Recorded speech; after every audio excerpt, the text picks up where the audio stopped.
నుంచి ఇక్కడ ఎదురు చూస్తున్నాను. ఏమిటి చింతామణి కావాలా? చింతామణి చేతిలో ఏమైనా చిల్లర డబ్బులు ఉన్నాయా? డబ్బులు ఏంది నీకు సానెందుకురా?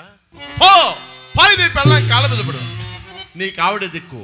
భారత స్త్రీ భర్త ఎంత చెడిపోయినా ఎన్ని చెడుతులు గురించినా ఆదరిస్తుంది, అభిమానిస్తుంది. మళ్ళీ మా గుమ్మం దొక్కేవో గజ్జె కుక్కను కొడతాను. చెయ్యి అంటే ఆ కుక్క కూడా రాదు. ఆ కుక్కకు ఉన్న పౌరుషం కూడా లేదురా నీ బ్రతుకు జడా. నీదిో బ్రతికేనరా కుక్క. ఓ